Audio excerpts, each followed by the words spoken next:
ubica donde más o menos nos quedamos.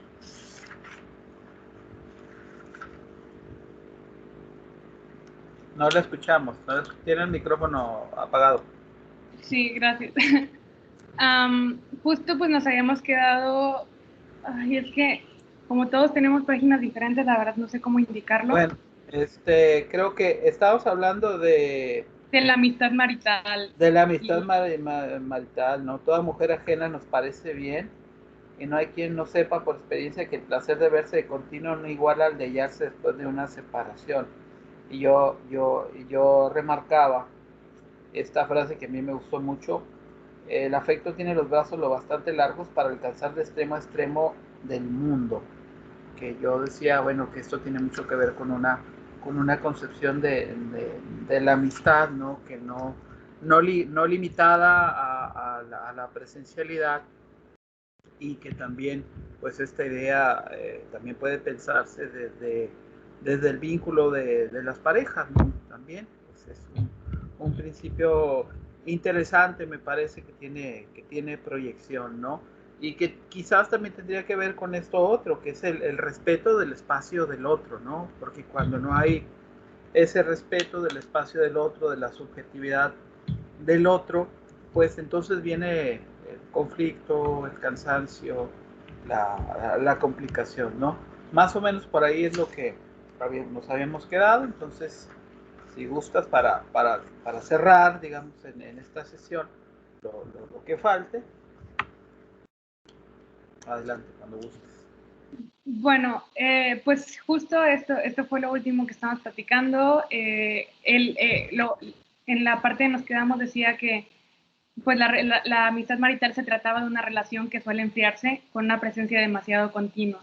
Entonces, es cuando se hace pues estas preguntas respecto a qué tanto pues estar cerca, qué tanta cercanía se necesita, cómo se determina, ¿no? Qué es cerca, qué es lejos, etcétera, ¿no? Entonces, después de hacer este párrafo que dice, si solo poseemos lo que tocamos, adiós a nuestros escudos cuando se hallan con nuestros cofres y a nuestros hijos si están cazando. Los queremos más cerca. Y se pregunta, y esto de hecho lo habíamos leído la semana pasada, el jardín es lejos, a media jornada, ¿qué tal a 10 leguas? ¿Es lejos o cerca? Y si es cerca, ¿qué decir de 11, 12, 13? Y así paso a paso. En verdad, lo que puede prescribir a su marido, que a tantos pasos acaba el cerca y a tantos empieza el lejos, mi juicio lo detiene en el medio. Entonces, él luego cita unas cosillas y dice, pues, tocando un poquito, sigue un poquito con el tema de la mujer y del matrimonio, pero ya saliendo, ¿no? de cercanía, y presenta una sugerencia sobre, ¿perdón? Perdón, no sé si vas a comentar ahí cuando, cuando dice que, o sea, él habla de un punto medio, Sí. y ese punto medio es así como aristotélico, ¿no? Siempre, ese justo medio. Pero luego, siguiendo con esos rasgos que de repente tiene Montaigne para dirigirse a la mujer, dice que las mujeres no pueden ver esos puntos medios, ¿no? Dice puesto que las mujeres no pueden ver los extremos de la juntura entre lo remoto y lo cercano, lo poco y lo mucho, lo pesado y lo ligero, lo corto y lo largo, sin duda juzgarán harto inciertamente lo de en medio. Y cita a Cicerón, ¿no? No permite la naturaleza conocer los límites de las cosas. ¿Sí?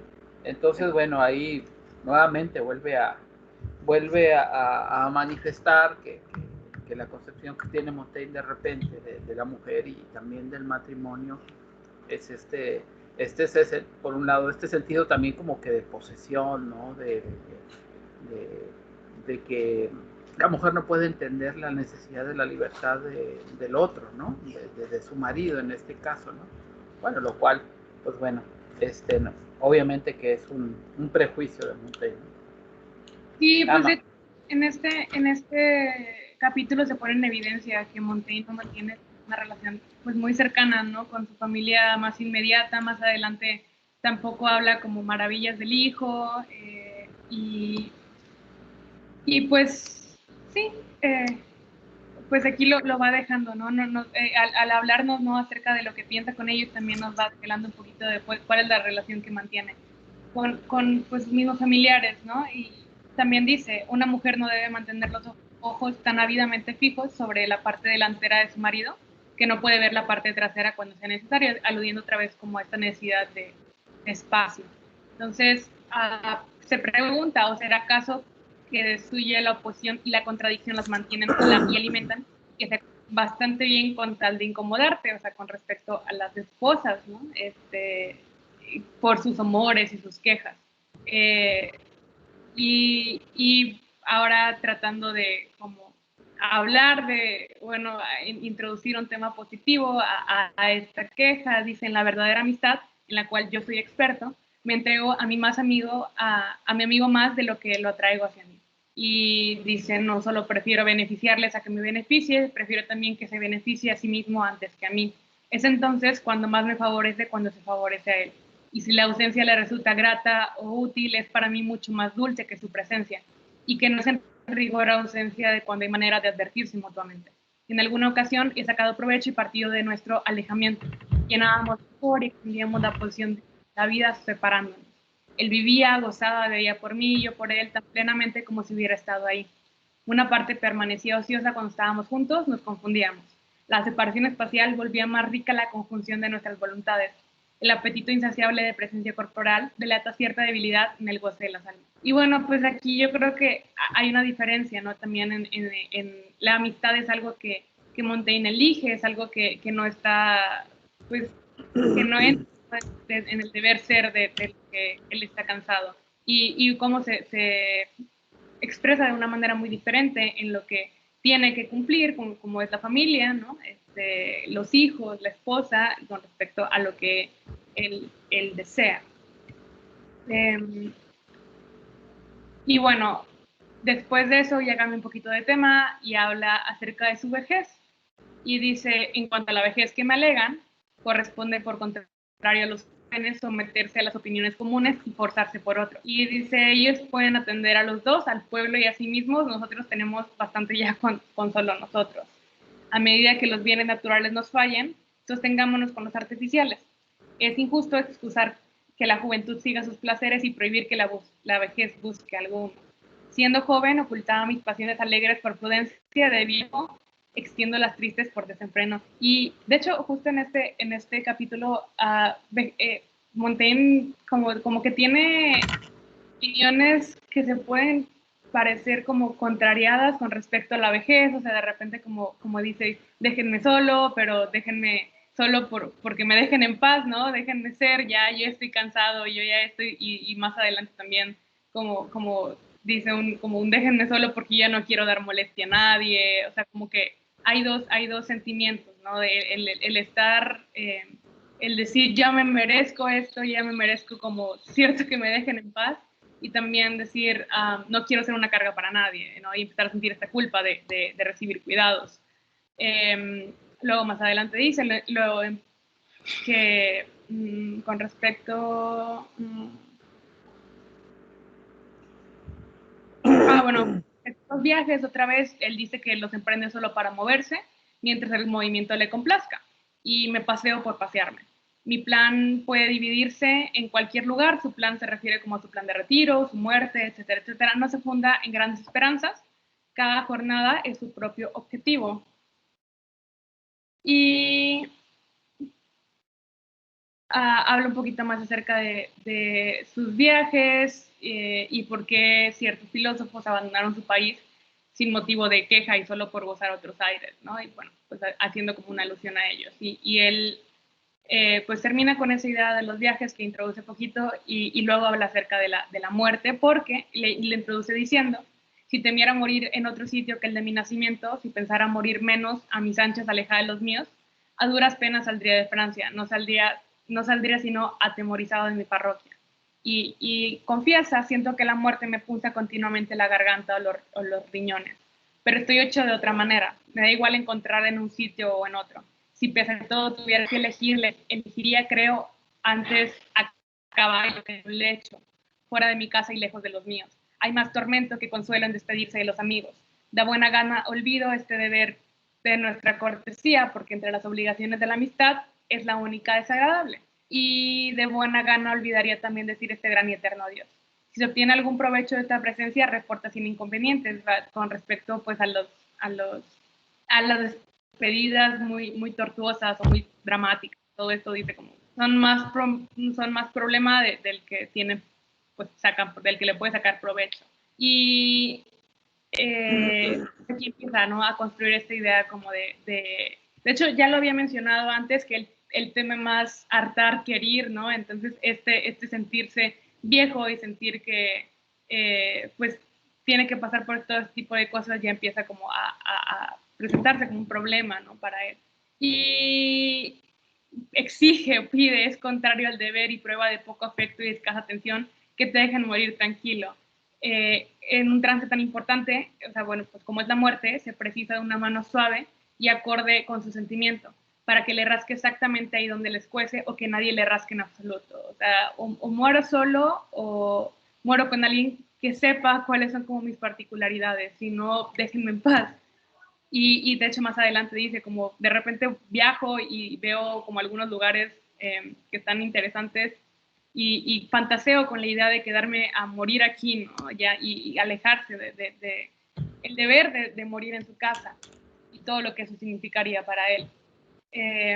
Entonces luego hace un poquito más, desarrolla un poquito más en esta idea de que hay gente que le gusta, pues no sé, caerse para que lo levanten, que pues tiene una inclinación pueril de querer incitar la compasión y el duelo de nuestros amigos y advierte que quien se hace el muerto mientras vive se expone a que le den por vivo cuando muera. Entonces, fíjense, perdón ahí, dos cosas antes de que se me pase, ¿no? Primero, lo que le toca al destino, ¿no? A Montes le toca agonizar, y de hecho es casi como un evento, ¿no? Cuando él muere, ¿no?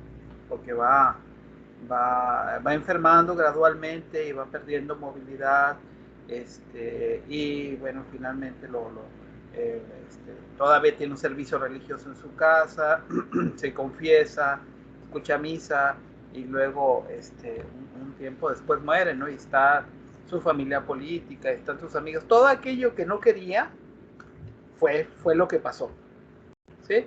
Y entonces lo mejor para él era morirse, en el sentido de que, bueno, después de hacer toda esta escena, pues bueno, lo más digno era morirse, no solamente por acabar por el dolor, sino para ser congruente con lo que escribió o con la idea central que desarrolla en todos los ensayos.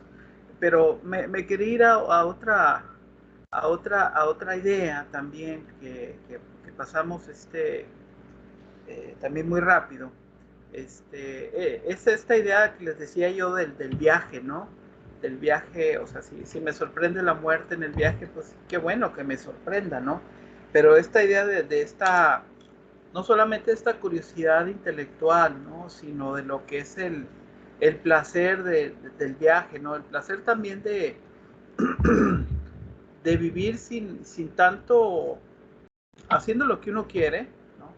Sin tanto sobresalto o asumiendo bueno, que si pasa alguna cosa, pues pasará, pero no con un estado de ánimo sereno, ¿no? Y con un goce de vivir. Y este goce de vivir también, yo pensaba, tiene que ver con algo que ya de suyo es cada vez más difícil para nosotros hoy en día, que es desacelerar, bajarle a la prisa, bajarle al ruido, bajarle a la prisa, bajarle a la presión, ¿no? Que eso es lo que ya nos está vedado en esta sociedad del rendimiento, ¿no? Donde haces una cosa y donde haces otra y donde haces otra, y una y otra más, y te enorgulleces de por qué haces tantas cosas y de lo importante que eres o de lo guapo que estás o lo que sea, ¿no? Y yo lo que veo aquí, con todas las contradicciones, pues bueno, ¿quién no tiene contradicciones? Este, Montaigne aspira simplemente a esa paz, ¿no? A ese goce de vivir que sigue siendo para mí una de las grandes lecciones, ¿no? Que nos puede legar, ¿no? Esta idea que justamente en esta fortaleza interior que siempre tenemos y a la que pocas veces acudimos, está una fuente del goce de lo que quizás signifique vivir, pero que cada vez entendemos menos o que cada vez le hacemos menos caso, ¿no? Y aquí justamente está en esa alegría, ¿no? Sí es cierto, la vida es pues cumplir roles, ¿no? Como inevitable, ¿no? Como parte también de nuestro destino biológico, ¿no? Crecer, casarse, tener hijos, bueno, desde la perspectiva de él, ¿no? Pero como que asumir, cumplir con una misión, ¿no? Y con un papel, y aún así tener la oportunidad de deslindarse, aunque sea un poco en esos pequeños espacios de fuga, ¿no? Que es la fuga del viaje, ya sea externo, o la fuga del viaje interno, ¿no? Que es lo que va dando como que fuerzas para seguir viviendo. Les digo porque si de repente, si nos ponemos a pensar en el presente, eh, eh, estas ideas pues no nos aparecen de continuo, ¿no? Vamos tan rápido y tan irreflexivamente que se nos olvida que el verdadero gozo es el viaje y no el destino, ¿sí? O sea, ¿qué es esto? ¿Qué es este momento, ¿no? Preciso en el que hay que buscar esa posibilidad del goce y no en una meta que está ahí como poco clara, ¿no? ¿A dónde vamos a llegar que no sea la muerte? O sea, ese es el asunto que siempre está ahí permanentemente. ¿Por qué nos envanecemos si sabemos a dónde vamos, ¿no? Y todo este tipo de cosas, ¿no? Un poco para retomar buena parte de lo que hemos estado señalando, ¿no? Bueno, hasta allí. Adelante, adelante. Perdón. Pues con respecto a este tema, por ejemplo, de la muerte, aquí también, y lo dice más adelante, como que de repente no hay una hilación muy obvia acerca de los títulos que le da a sus ensayos con respecto a lo que escribe en ellos. Y pues aquí estos deseos de morir solo y de morir, ¿no? Con este público, ¿no? En un tipo de muerte tan pues degradante para lo que él puede considerar, ¿no? O el estar sufriendo y que él ha dicho, ¿no?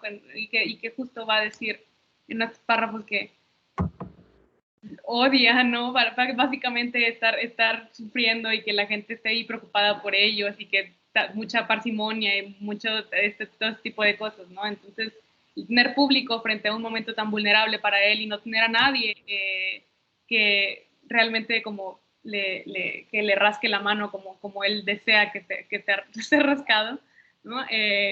Pues es algo, ahí también es algo ligado a esta vanidad, ¿no? Que vamos encontrando poquito a poquito.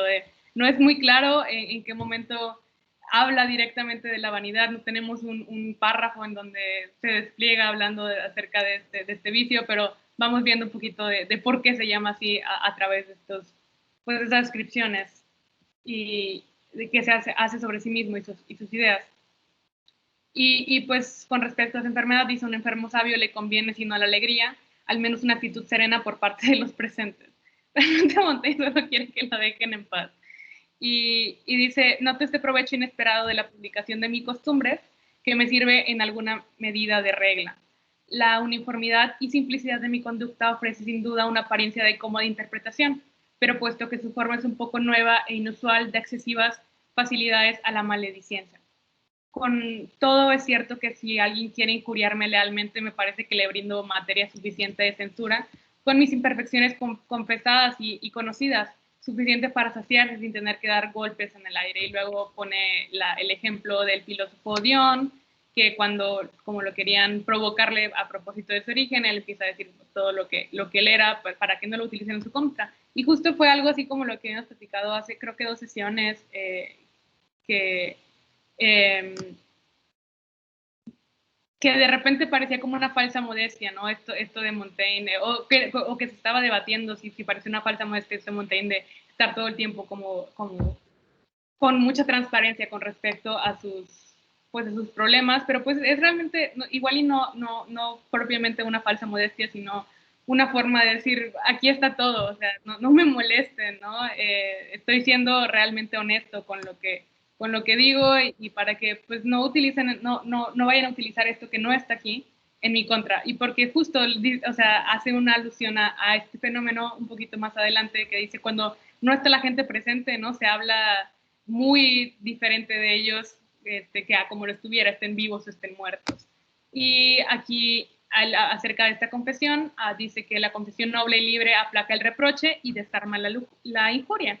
En cualquier caso, me parece a fin de cuentas que me elogian y me expresan con la misma frecuencia más de lo que es razonable, cuando me parece también que desde la infancia me han situado en cuanto a posición y grado de honor más bien por encima de lo que me corresponde que por debajo. Y luego dice, además de obtener este provecho escribiendo sobre mí, he esperado otro, que si se daba el caso de que mis inclinaciones agradaban y convenían a algún hombre honesto antes de mi muerte, intentara que nos reuniéramos, ¿no? Y al final de cuentas, aquí deja ver un poquito, ¿no? Entre este texto de vanidad, deja ver un poquito de vulnerabilidad, de decir, estoy buscando hacer amigos, estoy muy solo, en mi familia no me entiende, ¿no? Y como un adolescente a los 50 y tantos años, ¿no? Quiere estar... Así pasa, ¿eh?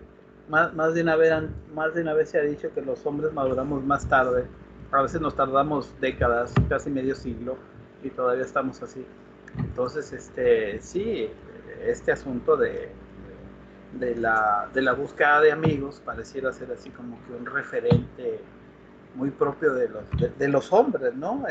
En ese sentido, ¿no? Como para Montaigne es como complementario esto. Yo no puedo tener como que equilibrio, ¿sí? Si no tengo este tipo de relación, ¿no? Y bueno, aunque el modelo de amistad de Montaigne es un modelo virtuoso, pero en realidad también podríamos decir hay cierta complicidad, hay cierta complementariedad y hay cierto como que buscar el espejo de lo que de buscar en el amigo una especie del espejo de lo que yo pienso, yo quiero decir y sé que voy a encontrar a alguien que me va a secundar aquello que yo pienso, ¿no? Como alguien que esté de mi parte, alguien que alguien que no se me enfrente, ¿no? Y alguien cuya circunstancia me haga entender que no soy el único que tiene este conflicto, ¿no? Y entonces, como un conflicto dividido no es un conflicto total. Bueno, esa es un poco la lógica, ¿no?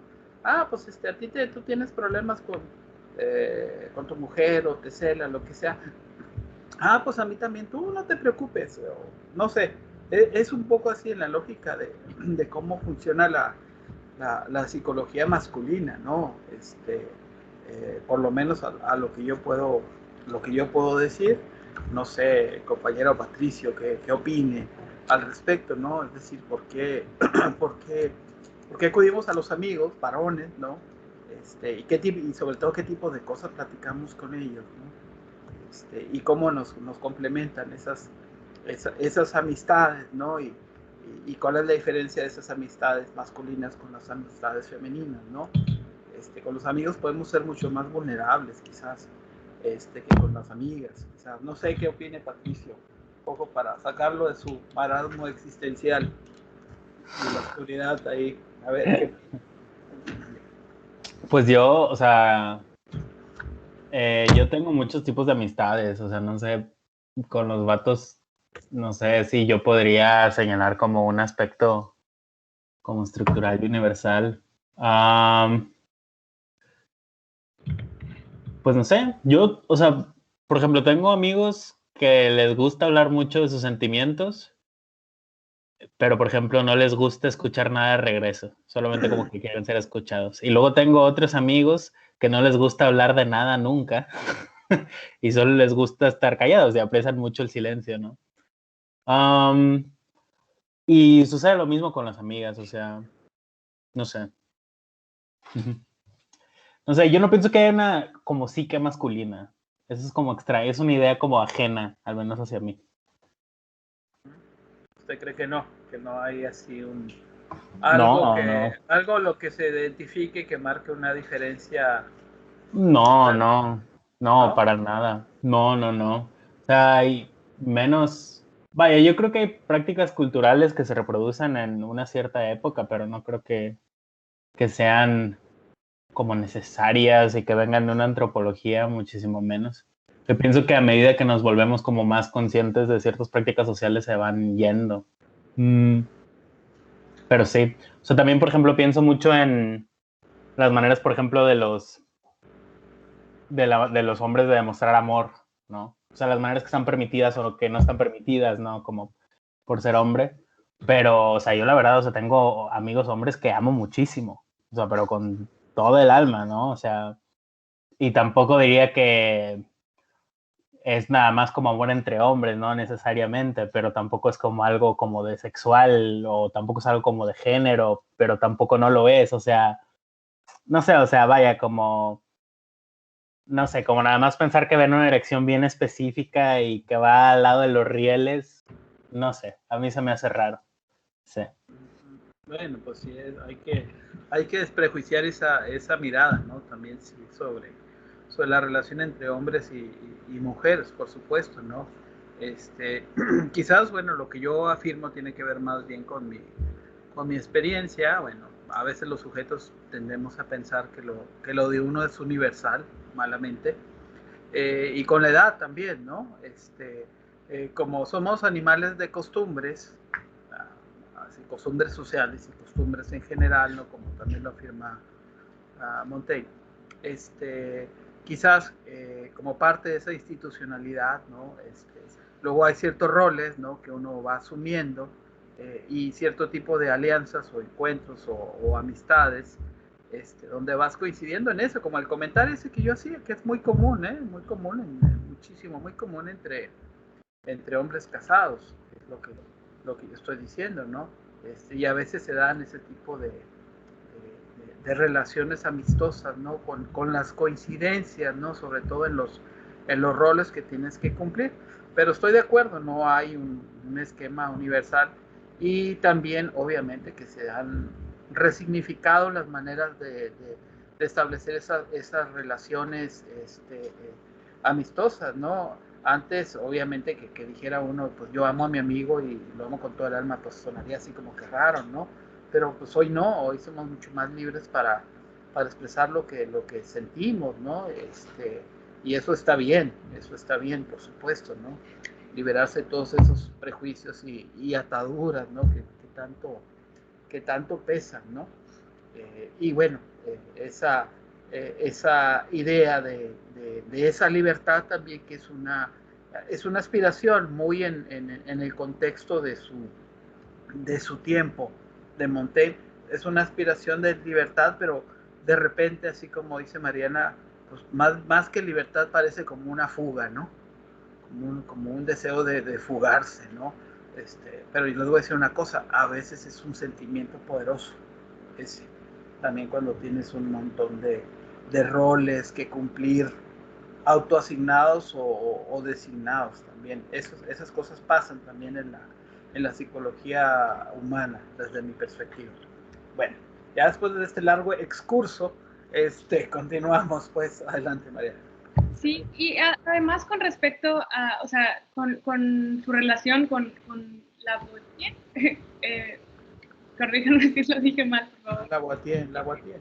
Okay, pues es que no hay, o sea, Montaigne en varias ocasiones ha demostrado que él odia el performance y odia el estar performando para otra persona, y a final de cuentas el que una persona es un objeto de deseo te obliga a performar como casi inconsciente o miente hacia enfrente de ella, ¿no? O de él en caso de pues que sea otra sexualidad, ¿no? Entonces, pues la amistad está libre de este querer parecer algo, ¿no? El querer verte de cierta manera, presentarte de cierta manera, y esto es como lo que se rescata con respecto a este tipo de relaciones.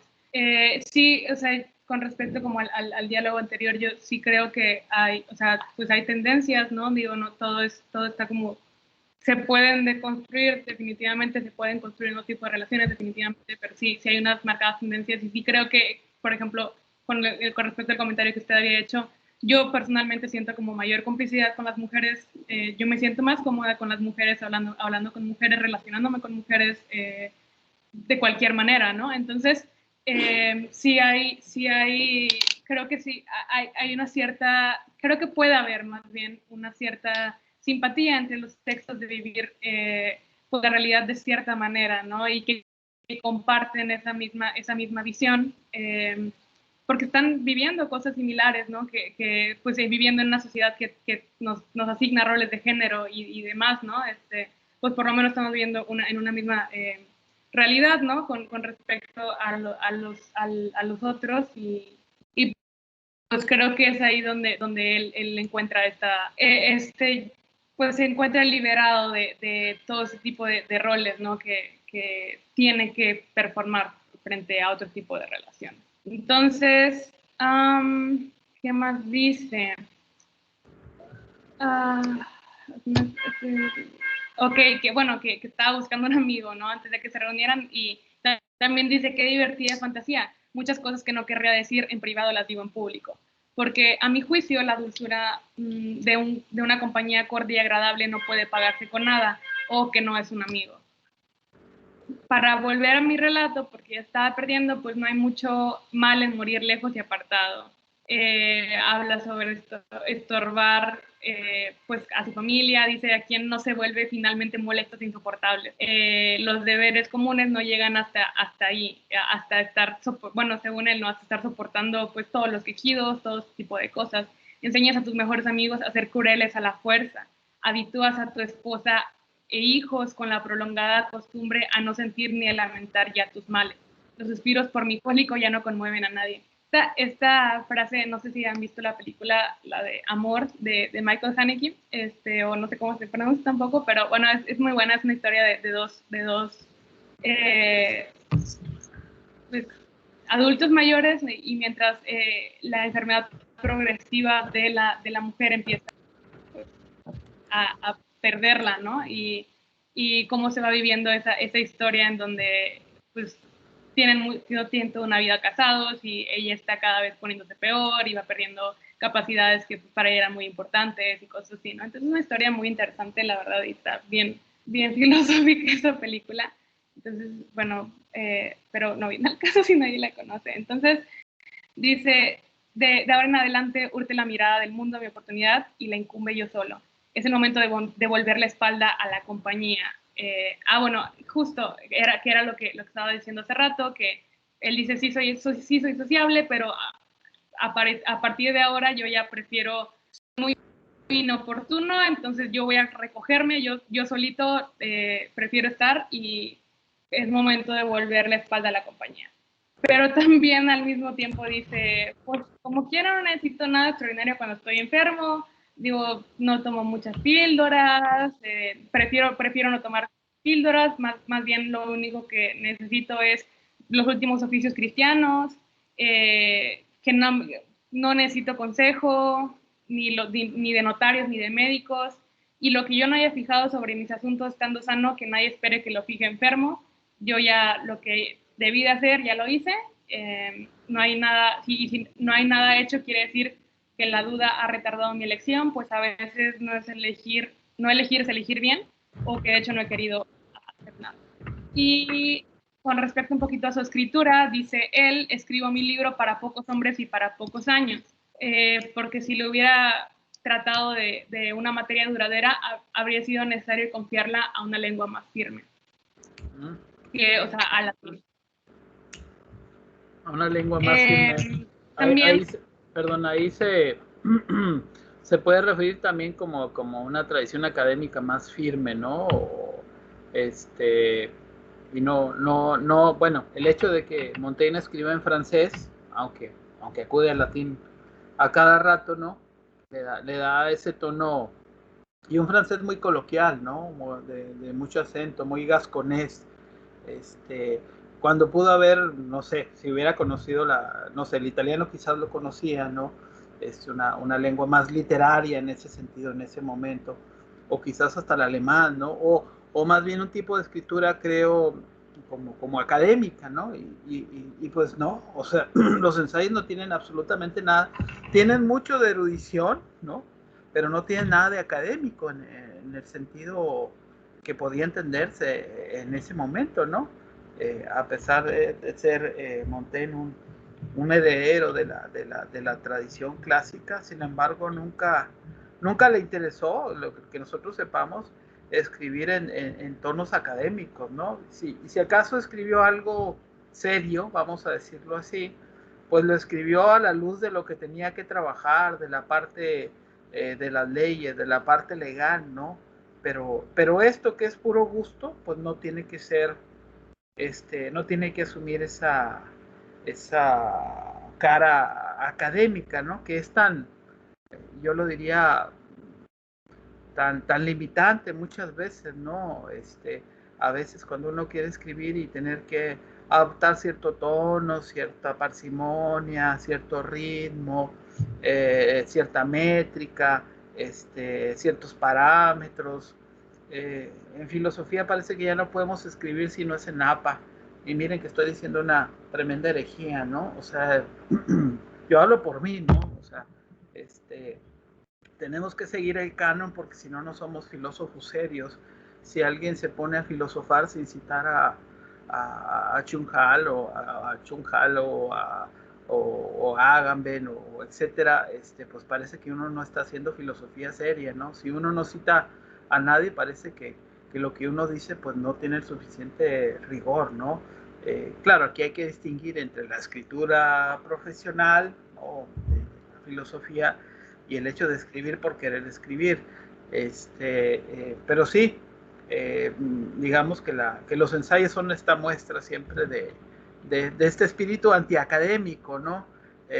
Montaigne, pregunta Carla María, en ese sentido que no escribe lineal, ¿es barroco? ¿En qué sentido? Yo veo usa hipérbole, retoma muchos elementos del barroco literario, pero si es o no. Pues yo creo que presenta rasgos, ¿no?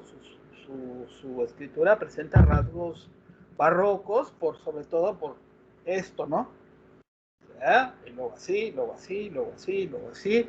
A veces es muy farragoso, no sé qué dirá Mariana, ¿no? Y continuamente nos pone como trampas, ¿no? Sí, yo creo que de alguna manera presenta rasgos barrocos, aunque todavía estamos en los límites, ¿no? Renacimiento tardío, inicios del barroco, y todavía hay muchos elementos clásicos. ¿Qué tan dado la exageración es Montaigne? Pues a veces sí, pero él dice también que él quiere ser claro, ¿no? No quiere, él lo dice, ¿no? Que no quiere sonar demasiado pretencioso, ¿no? Trata de mostrarse así como un pintor de sí mismo. Pero si acudimos a la idea de lo barroco, la pintura barroca es de contrastes, ¿no? Lo blanco y lo negro, ¿no? La muerte y la vida que ahí están presentes también. Entonces, conclusión de Rolando Picos, sí es barroco, ¿sí? Pero es moderno malgré lui, o sea, a pesar de él, ¿no? Él como que de repente quisiera otra época de vida, ¿no? Pero es moderno, evidentemente que es moderno y no lo puede evitar. No sé, Mariana, ¿qué opinas? Es que, no sé, o sea, usted sabe mucho más de barroco que yo, pero no le encuentro tanto de barroco porque no es, o sea, no hay como un deseo de hacerlo bello, no hay drama, no hay ese tipo de cosas, ¿no? Es más como en la medida de que pueda ser lo más simple, lo menos complicado, etcétera, etcétera, pues mejor. Eh, la verdad es que si yo tuviera que tildar a Montaigne de algo y probablemente, o sea, y aquí va a parecer que es proyección, pero más bien como takes one to know one, yo creo que Montaigne tiene déficit de atención, por eso él está como para arriba y para abajo diciendo cosas, y sin llegar a algún lugar como concreto, pero no lo veo tan barroco yo, la verdad. Pues yo sostengo que presenta algunos rasgos barrocos, sí, por el tipo de temas y de tópicos, ¿no? Quizás, sí, de repente no tengas intención, sería más, no sé, ¿dónde lo ubicarían ustedes? ¿Como culterano o como conceptista? Si estuviéramos hablando de lo barroco, ¿no? Pero yo creo que va presentando rasgos, ¿no? Quizás no sea barroco así total, ni farragoso en la exageración, pero sí de repente, yo creo que en ciertas partes, sí de repente, deja ese tono, pero bueno, Patricio quería hablar. Sí, Patricio, adelante. Yo estoy con Mariano, o sea, yo no le veo lo barroco por ningún lado casi. O sea, muy apenas, o sea, como si hubiera metido medio pie a la alberca y luego le dio frío y lo sacó luego. Bueno, pues aquí hay un poco de división. No, bueno, digamos que no es barroco, pero a veces parece barroco. Y yo digo que por los tópicos y por la obsesión con la muerte, me parece barroco en ese sentido, ¿no? Me parece, de repente, no sé, eh, a veces llega, desde mi punto de vista, a veces llega una visión así como que a veces muy entusiasta, a veces bien catastrófico. Quizás lo que tiene Montaigne es que es ¿cómo se llama? Esto que estás triste y estás alegre, bipolar, ¿no? Esa bipolaridad ahí en la escritura, ¿no? Quizás, ¿no? Quizás, pero sí, si fuéramos a la parte ya, digamos, más especializada de los rasgos de la escritura barroca, pues no encaja del todo, ¿no? Pero yo digo que hay rasgos, yo digo que hay ciertas estructuras que de repente apuntan hacia allá sin que sean, ¿no? De acuerdo. Pues bueno, dice después que no deja para desear ni para adivinar sobre mí. Si debe hablarse del asunto, quiero que sea con verdad y con justicia, y pues que él regresaría del otro mundo si lo describieran de una manera distinta a como era, aunque fuese para honrarme. Cuando viajo, apenas llego, dice, para acabar de referir mis inclinaciones, pienso que cuando viajo apenas llego a casa alguna donde no se me pase por la imaginación si podría permanecer en ella enfermo y moribundo a mis anchas. Luego habla acerca de la muerte y que tiene algunas formas más cómodas que otras y adopta cualidades diferentes según la fantasía de cada quien, y que la gente, pues, o sea, todo el mundo tiene alguna preferencia entre las formas de morir. Dice, se pregunta, ¿no podríamos hacerla incluso placentera? Encontrar alguna exenta de toda esa sazón. Y pues pone algunos ejemplos, la muerte de Antonio y Cleopatra, Tigelino en Roma, Petronio, y dice, dado que hay muertes buenas para los necios y buenas para los sabios, encontremos alguna que sea buena para los del medio, en lo que él se considera, en lo que se encuentra, y dice, la fortuna rige la vida, no la sabiduría. Entonces, para esto lo utiliza para empezar a platicarnos acerca de pues, su relación con la fortuna, y dice que ayuda a facilitar el desenlace de su vida al haberla dejado en un punto tal que ya no es ni una necesidad ni un estorbo para los míos, y que le produce un placer más especial no ocasionar apenas ni placer ni disgusto con su muerte. Y más bien pues busca cierto decoro, y también habla un poquito acerca de, pues también deja ver aquí su pensamiento. Dice, si hace mal tiempo para la derecha, me voy hacia la izquierda. Si no encuentro bien montar a caballo, me detengo, y procediendo así, nada veo en verdad que no sea tan agradable y cómodo, pues como morir en su casa, como cómodo como en mi casa, ¿no? Y cambia un poco de tema y dice, tengo una constitución física libre y un gusto común como nadie en el mundo. La diversidad de formas entre una nación y otra solo me afecta por el placer de la variedad. Cada costumbre tiene su razón. Y luego pues habla acerca de los viajes, dice que la mayoría de las personas pues dice que cuando ha salido de Francia ve otros franceses que pues se mantienen como alejados de los extranjeros y que ahí donde van se tienen sus costumbres y abominan las extranjeras, y él también dice que la mayoría no emprenden la ida sino por la vuelta, viajan protegidos y encerrados tras una prudencia taciturna e incomunicable, defendiéndose del contagio de un aire desconocido. Y bueno, él se identifica por oposición, ¿no?, a ese tipo de personas. Luego dice, ningún placer tiene sabor para mí sin comunicación, y hablando de... porque bueno, este texto, este otro párrafo diciendo que las compañías fortuitas que te encuentran por el camino son más molestas que agradables. Y que, bueno, lo que sí encuentra placentero de las compañías es la comunicación. Dice, mi alma no concibe un solo pensamiento airoso sin que me irrite por haberlo producido en solitario y sin nadie a quien ofrecérselo. Y otra vez hay como un guiño de la vanidad. Dice, pero bueno, con todo es mejor estar solo que con una compañía molesta e inepta. Y se pregunta dónde crees que podrías estar sin molestia ni estorbo.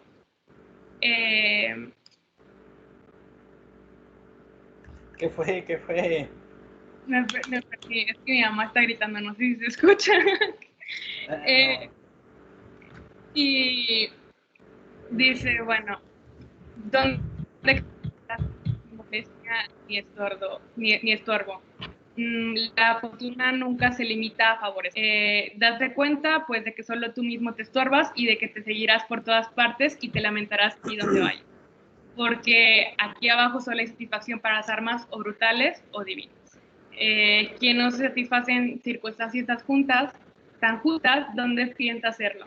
¿Para cuántos miles de hombres una situación como la tuya constituye el objetivo de sus actos?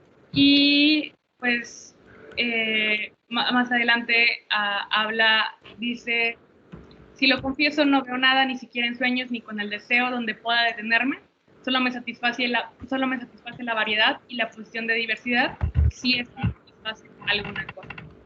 Y también se un poquito a lo que estaba diciendo con respecto a los viajes. Amo la vida privada porque la amo por propia elección, no por disconformidad con la vida pública, lo cual quizá no se ajuste menos a mi temperamento. Detesto los pedos que me adjudica la necesidad. Cualquier ventaja de la que tuviera que depender totalmente me violentaría. Y luego cita en latín a Propercio y dice que un remo bata el agua para mí y el otro la arena. Una sola cuerda me retiene bastante. Hay vanidad, dices, en esta ocupación, pero ¿dónde no? También estos bellos preceptos sin vanidad. Y es vanidad toda la sabiduría. Esas son solo apropiadas para la prédica. Son discursos que nos quieren enviar de todo aparejado al otro mundo. La vida es un movimiento material y corpóreo, una acción imperfecta y desordenada por su propia esencia. Intento servirla con arreglo a su ser. Cada uno de nosotros sufre sus propios males, que es una cita en latín de Virgilio. Luego continúa, hay que actuar de manera en que nada nos opongamos a la naturaleza universal, sin embargo, una vez está salvo, hemos de seguir la propia. ¿Para qué sirven esas elevadas cimas de filosofía en la cual ningún ser humano pueda sentarse y esas reglas que exceden nuestra práctica y nuestra fuerza? Veo con frecuencia que nos proponen imágenes de vida que ni el que las propone ni los oyentes tienen esperanza alguna de seguir, ni peor aún deseo de hacerlo. Y no sé, esto, pues igual y porque yo no tengo tanto conocimiento de filosofía y porque lo traigo presente, porque justo había dicho Carla que lo habían puesto en una materia, como que me recuerda ese tipo de filosofía como de Sócrates y como de Platón y ese tipo de cosas de pues alejar, ¿no?, el cuerpo y seguir solamente a estar buscando la sabiduría por encima de todo y demás, ¿no? Pero bueno, pues no sé usted, profe, como a quién le está tirando la pedrada. Y como diría el filósofo, ¿y yo por qué? No, pues pienso que hay filosofías así muy de espaldas a la realidad, ¿no? Hay una cierta visión de la filosofía como muy modélica, muy, como muy idealizada, ¿no? Eh, y por lo mismo que idealizada, difícil, ¿no? Porque finalmente el filósofo, la filósofa, pues es un ciudadano del mundo, es un habitante, es un sujeto que está inmerso en la complejidad de las relaciones humanas. Entonces, es como siempre la filosofía es como una aspiración, ¿no? Pero uno plantea la idea de la filosofía como modo de vida, pero seguirla siempre es muy complejo, ¿no? Y es más fácil proponer un modelo que realmente seguirlo. Yo creo que la filosofía lo que ha hecho es construir modelos, ¿no? Modelos de vida, pero pocas veces los filósofos han sido tan consistentes para acatarlos a pie juntillas, ¿no? Mucho más, creo, conforme la vida se ha ido haciendo tan compleja, ¿no? Quizás en los tiempos clásicos, ¿no? Quizás para los cínicos, para Sócrates mismo, ¿no? Pues no había todas estas restricciones y estos condicionamientos para planear la vida, ¿no? Y se asumía con más facilidad también las consecuencias, ¿no? Y hoy, por ejemplo, en el rol de quienes decimos que somos filósofos o hacemos filosofía buena o mala, ¿no? Pero básicamente somos filósofos académicos, eso hay que señalarlo, ¿no? Así como con mucha autocrítica, ¿no? Muy dados a describir modelos, pero generalmente poco consecuentes, porque hay un montón de cosas, ¿no? Que nos lo impiden. Quien quiera tener una vida consecuente, completamente consecuente, pues que sea libre de todos los condicionamientos sociales, ¿no? Para ser realmente auténtico, ¿no? Pero pues uno o intenta ser filósofo, pero es maestro y es padre de familia y es esto y es lo otro y es acá y es allá. Y entonces evidentemente que eso te hace muy difícil ser coherente, ¿no? Con todo, ¿no? El modelo de vida que tú teóricamente estimas, ¿no? Con esta idea de la vida examinada, con esta idea de la congruencia total.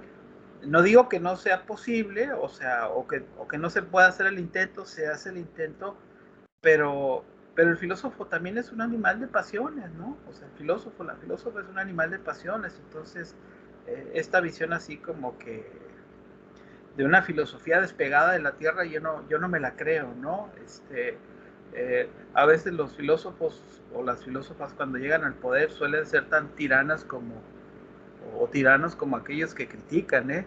Esa es la verdad, ¿no? Es difícil esta cuestión de la congruencia, ¿no? Y como en esta época que estamos en la cultura de la cancelación, pues si nos ponemos a revisar las biografías y los trayectos de vida de muchos filósofos y otros, pues evidentemente que no vamos a ser demasiado modélicos, ¿no? A todos nos sacarán el tapete, a unos más, a otros menos, pero estoy seguro que a todos nos sacarán el expediente correspondiente, ¿no? O sea, es difícil este asunto de la congruencia, pero ya resumiendo, creo que Montaigne está hablando, ¿no? Pues es más fácil hacer el discurso que seguir las normas, que seguir la vida filosófica, ¿no? El discurso filosófico está muy bien, ¿sí? Como norma aspiracional, como algo así, pero en seguirlo, en ser congruentes con ese modelo está la dificultad, por un lado. Y segundo, quizás de cierta visión, recordemos, estamos siglo XVI, es más, cuando ya empieza la razón, empieza a tener una mayor importancia y demás, ¿no? Que nos llevará pues ya al cartesianismo, al racionalismo cartesiano, siglo XVII.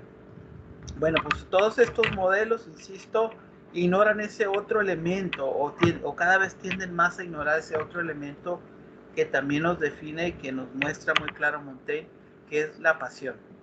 O sea, las pasiones nos gobiernan mucho más que esa razón aspiracional con la que hemos querido construir modelos de vida. Y creo yo que eso es lo que nos sucede a cualquier persona, ¿no? Y básicamente a los filósofos y filósofas que cada rato estamos hablando de la razón y la congruencia y la vida examinada y todo. Porque básicamente somos animales de pasiones, ¿no? Y entonces siempre hay una lucha, en filosofía siempre hay una lucha entre esta idea, es como la lucha del cristiano, toda proporción guardada, ¿no?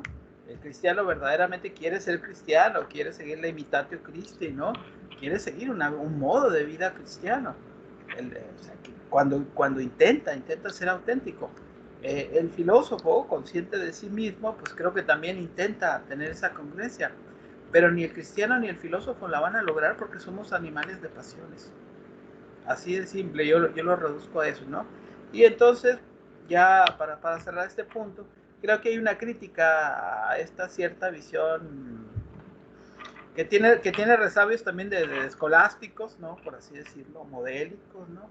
Pero esta visión de esta filosofía demasiado pretenciosa, demasiado artificial, demasiado academicista, demasiado confiada en una razón humana y en un sujeto que no existe. Lo que existen son estos sujetos, insisto, pecadores estándar como uno, a veces más, a veces menos, víctimas de pasiones como uno, a veces más y a veces menos. Y si alguien me dice que es otra cosa, no le voy a creer. Ni le creo, ni se lo cree a Sócrates. ¿Sí? Lo único que fue Sócrates es que fue congruente y se dejó morir, ¿no? Se dejó matar en aras de esa congruencia, pero creo que sí sucede. Dice Elías, el proceso del filósofo está cambiando, las posibilidades de ser un verdadero filósofo se ha ido complicando, en el sentido griego, se ha complicado, si de por sí es difícil, casi se ha imposibilitado. Hay filosofía tal vez en el campo, en las tribus, en los pueblos originarios que persisten. Y quizás la palabra filosofía es de repente muy fuerte, ¿no? Para definir cierto modo de ser. Sí hay filosofía, sí hay pensamiento. Ahí donde hay pensamiento y ahí donde hay reflexión, para mí hay filosofía, aunque no se le llame así. ¿Sí? El asunto de la etiqueta, pues ese es otro asunto, ¿no? Hoy hablamos del replanteamiento, del pensamiento decolonial, de cómo también somos hijos de las tradiciones y de las imposiciones, ¿no? Y de nuestra misma idea, como diría el doctor Dussel, occidentalizada de la filosofía. Estoy de acuerdo en ese punto, ¿no? Hay sabidurías prácticas, hay muchas formas de la frónesis también, creo yo, pero pues la filosofía de repente ha sido parte también, creo yo, de cierta hegemonía de la tradición europea, ¿no? Del pensamiento, ¿no? O sea, y entonces en este sentido, pues es filosofía solamente lo que viene de Europa o en todo caso de Estados Unidos y en detrimento de lo propio, ¿no? Hay una discusión muy amplia en eso, ¿no? Hacemos filosofía, hay filosofía mexicana, en fin, es un debate que ahí está, ¿no? Pero bueno, ya dije un montón de cosas. Creo que la crítica va por ahí, ¿no? A esa idea deformada de la filosofía. Por eso yo he dicho desde el principio, y por eso me llamó la atención mucho Montaigne, que Montaigne es más filósofo que otros tantos que se dicen ser filósofos. Ese es mi punto de vista. Bueno, adelante, no sé si alguien más quiere comentar algo. Casi me estaba confesando aquí, pero bueno. Profe, pero, o sea, A ver, vaya, venga. no sé, ¿por qué filósofo? ¿Qué? ¿Por qué filósofo? No, filósofo en el sentido de esta reflexión sobre sí mismo, sobre su vida, sobre su contexto. En ese sentido lo estoy diciendo, no en el sentido de lo que podemos hablar como las características propias de un sujeto que asume Claro. una perspectiva académica, que asume así un compromiso de ese modo, ¿no? Claro. Pues es un humanista, o sea, lo Sí. que no negaríamos que Oh, no. Bravo.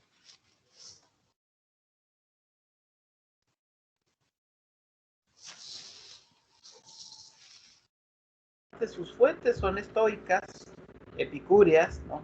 Ya hay un antecedente ahí, lo usa, lo aplica en su vida, y si la filosofía no es aplicación de este pensamiento en la vida, entonces no sé qué carajos es. Claro, esto rompe con la concepción académica, tradicional de la filosofía, ¿no? Y porque yo creo mucho, Patricio, en este juego entre la literatura y la filosofía, ¿sí? Es un poco quizás en ese sentido.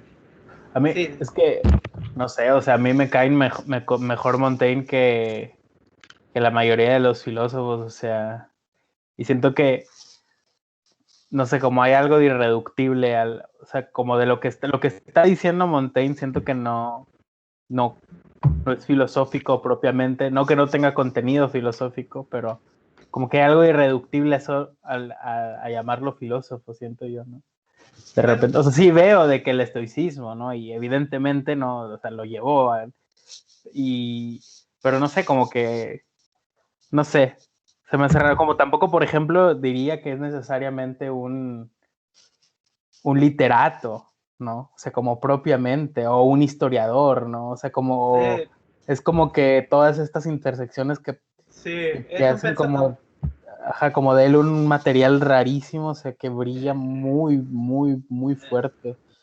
Usted dijo la palabra, ¿no? Un pensador de la intersección, ¿no? Una cosa así, ¿no?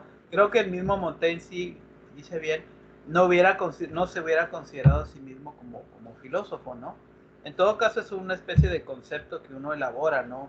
En relación a cómo trata de entender su circunstancia y su pensamiento en relación con su vida, ¿no?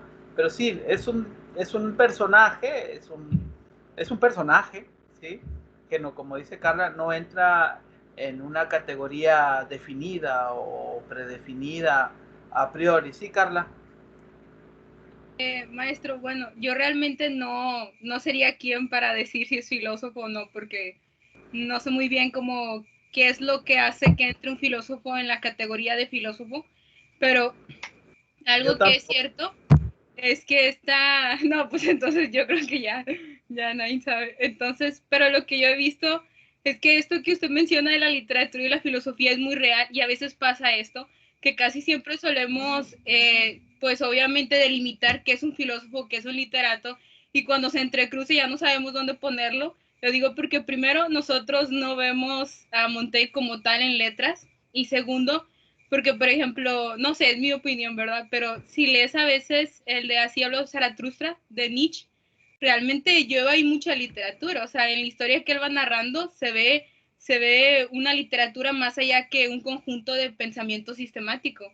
Y al mismo tiempo, por ejemplo, si lees, creo que es el primer tomo de Michel Foucault, del de Historia de la Sexualidad en la época clásica, cuando él hace esta cuando él hace esta reflexión sobre las meninas de Velázquez, si no me equivoco, y empieza a dar un análisis como muy, al mismo tiempo sí psicoanalítico, pero también muy literario, tú ahí te puedes preguntar, bueno, esto realmente es como de la filosofía y la literatura, y yo creo porque en sí, pues las dos producciones provienen del ser humano, y a veces el ser humano, pues está en muchas cosas, no es algo que el ser humano pueda hacer, desde mi punto de vista, 100% cosificable o cognoscible totalmente. Entonces yo creo que por eso, pero como usted menciona, la academia casi siempre nos hace querer delimitar exactamente, esta persona es filósofo bajo esto, o esta persona es literato por esto, y a veces hay personas que pues tienen la habilidad en las dos cuestiones, ¿no? Digamos que es un autor, pero bueno, Foucault negaría eso de que es un autor, ¿verdad? También, para empezar, y como dice Patricia, bueno, ni los filósofos sabemos qué es eso de ser filósofo, ni siquiera sabemos qué es filosofía, ¿no? Para empezar. Mariana. Yo creo que, pues, justo en este debate, ¿no? En donde ponemos a Montaigne, pues se ve el porqué de la génesis de un nuevo género, ¿no? Que ni los literatos se ponen de acuerdo si es género literario completamente o no. Y el qué compone el género mismo que pues crea, ¿no? Que el ensayo es básicamente como lo habíamos dicho en clases pasadas, o sea, es meter todo lo que no cabía en otros lados y ponerlo en un cuarto, ¿no? Entonces, pues eso, ¿no? De la singularidad de su pensamiento surge también la singularidad de la forma en la que escribe. Y con respecto, pues, de de este academicismo y de todo este otro tipo de cosas que estábamos diciendo. Justo ayer estaba en un coloquio de historia y literatura, el interdisciplinar. Y aquí se estaba hablando, ¿no? De pues las formas en las que interseccionan estas dos disciplinas.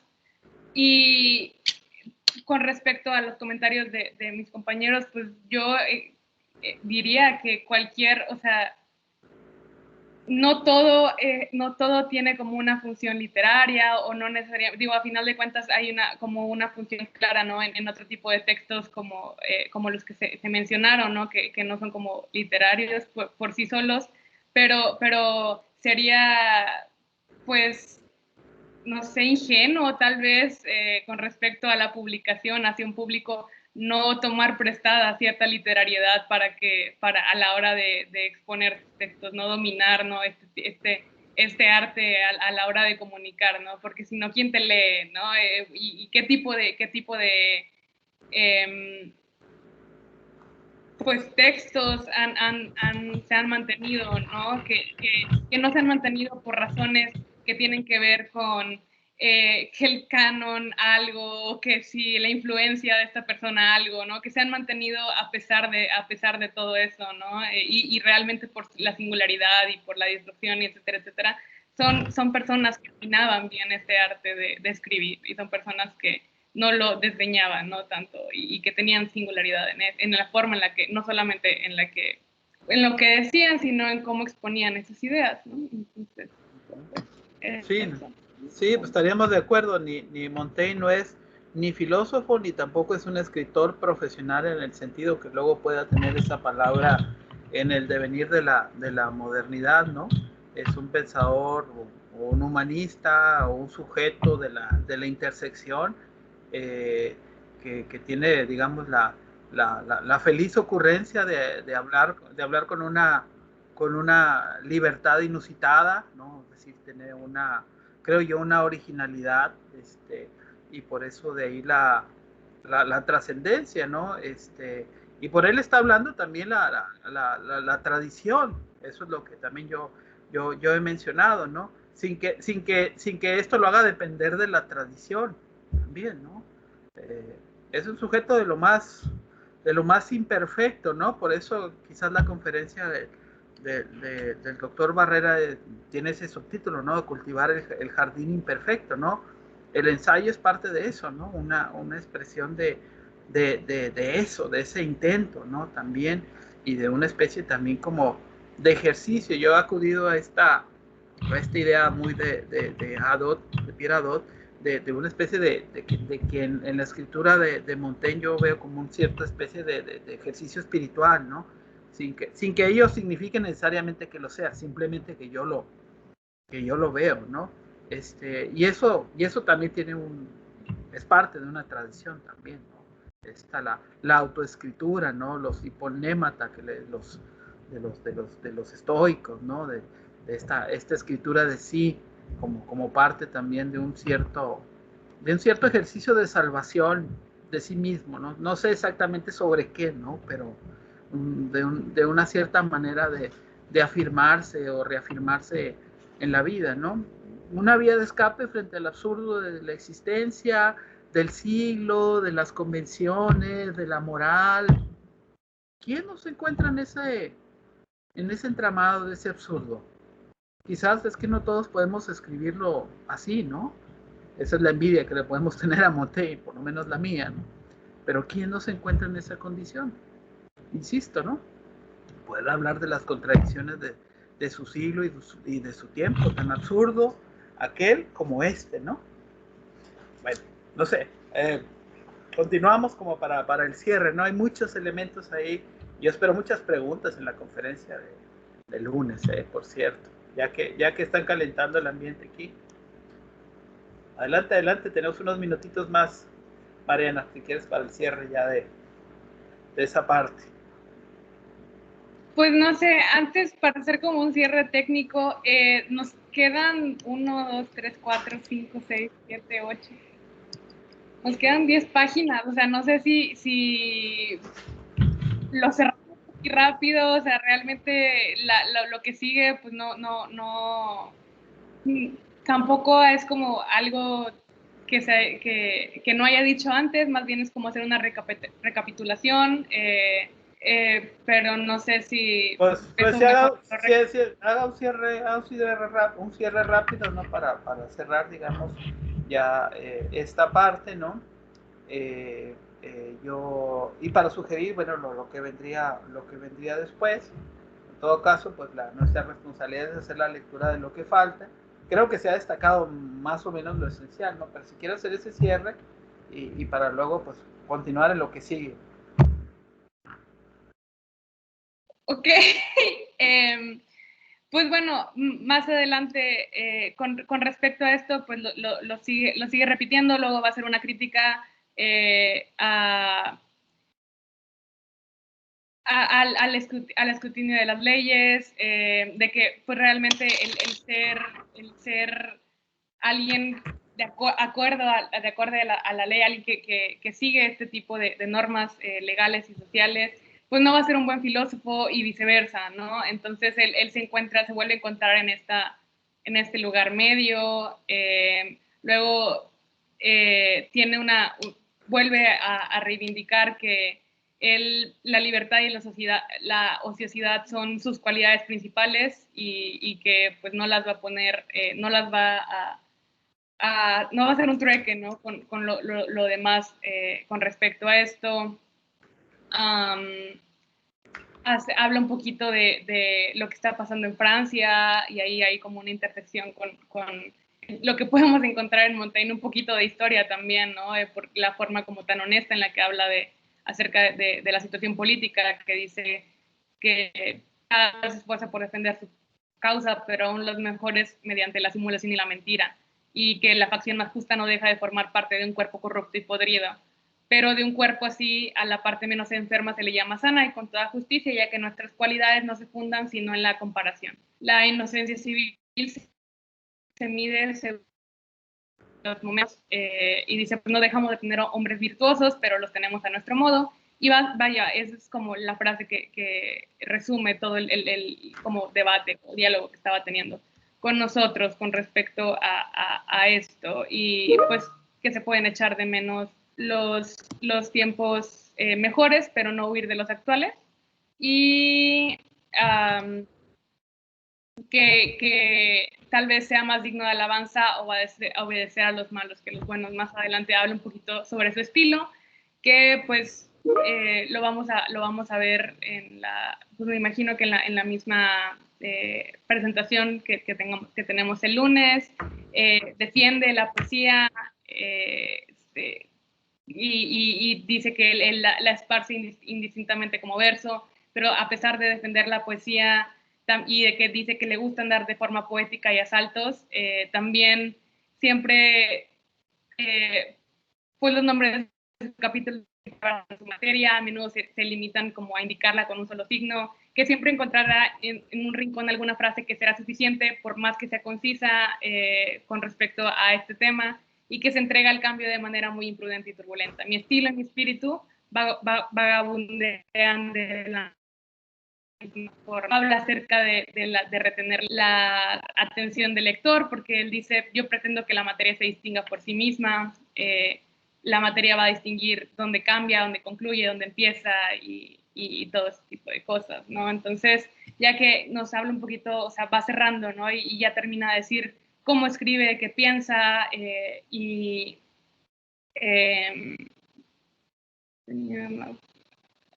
bueno, qué tipo de tradiciones tiene y qué piensa sobre la gente. Por ejemplo, qué piensa sobre la gente, bueno, con respecto a tradiciones que sigue, incluso confiesa que tiene más en la cabeza las costumbres y fortunas de Lúculo, Mételo y Escipión y de cualquier hombre de nuestro tiempo que están muertos, incluso su padre. Entonces, dice, incluso por mi talante me vuelvo más servicial para los muertos, ya no se ayudan a sí mismos, entonces, pues, no requieren más de mi ayuda. Y ya, o sea, yo creo que con eso, como vamos se puede resumir todo todas las páginas, algunas de las páginas que faltaron, que dice, bueno, luego hay un comentario acerca de su hijo, bueno, sus hijos, que él no entiende, ¿no? De desear tanto a los hijos si no son tan deseables como se dice que son. Y al final termina diciendo, dado que no soy ciudadano de ninguna ciudad, estoy muy satisfecho de serlo, de la más noble que ha habido y habrá nunca. Esto hace un comentario de Roma antes y luego muestra una carta en donde lo hacen ciudadano de Roma y él dice, bueno, pues hasta de Roma se puede decir que hay cosas buenas, a pesar de como del conflicto político que estaba habiendo en aquel entonces, dice, como quiera, pues Roma tiene sus partes chidas, ¿no? Ahí puedes llegar y si tienes la cristiandad, eres ciudadano de todos y demás. Entonces dice, pues yo no soy ciudadano de ninguna ciudad. Esta opinión y costumbre común de mirar a otra parte que hacia nosotros ha favorecido mucho nuestro interés. Ese es un objeto lleno de insatisfacción. No vemos en él sino miseria y vanidad. Pero no desanimarnos. La naturaleza ha empujado muy oportunamente nuestra mirada hacia afuera. Vamos hacia adelante a favor de la corriente, pero remontar hacia nosotros mismos es un movimiento penoso. De igual manera, el mar se revuelve y se estorba cuando se ve rechazado sobre sí mismo. Mirad, dice todo el mundo, los movimientos del cielo, mirad hacia el público, la querella del fiel, el pulso de uno, el restamiento del otro. En suma, mirad siempre hacia arriba o hacia abajo, hacia un lado, hacia adelante, hacia atrás. Entonces, mirar hacia afuera es como lo que nos exige el mundo o lo que él llama la naturaleza. Y en contrario, lo que decía Delfos es, no, y en nosotros examinaos,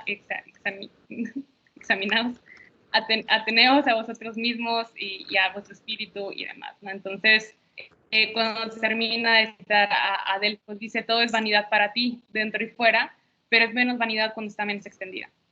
Excepto tú, oh hombre, decía este Dios, cada cosa que se estudia a sí mismo en primer lugar y tiene según su necesidad, límite en sus trabajos y deseos. Ninguna es tan vacía e indigente como tú que abraza el universo. Eres el escrutador sin conocimiento, el magistrado sin jurisdicción y al fin y al cabo el bufón de la farsa. Bien.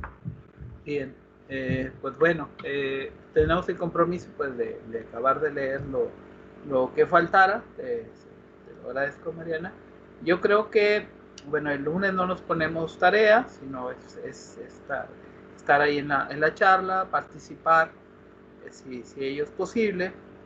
Regresaríamos comentando la charla del doctor el viernes, pero creo que podríamos, como para ir continuar con la lectura, podríamos irnos al libro tercero, el libro tercero, el capítulo cuarto, que es de la diversión, que es un poquito más ligero, ¿sí? Aquí en mi libro es de las 705 a las 714. Podemos aprovechar esta sesión pues, para comentar la charla del doctor y empezar a comentar algunas cosas de este capítulo, ¿no? De la diversión.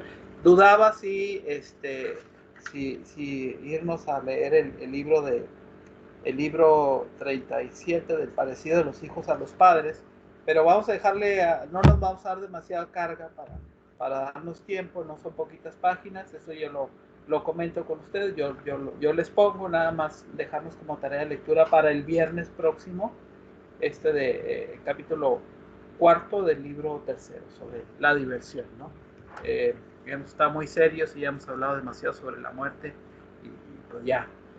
Además, el 14 es casi día del maestro, les recuerdo. Bueno, muy bien. Dejamos aquí entonces. Nos vemos entonces el lunes. Tengan buen fin de semana. Gracias y que descansen. Sí, Elías, no te oí. Dime. ¿Está bien? Pues un poquito con eco, a ver, dime. No, nada más, ya fuera de la clase. Ya hay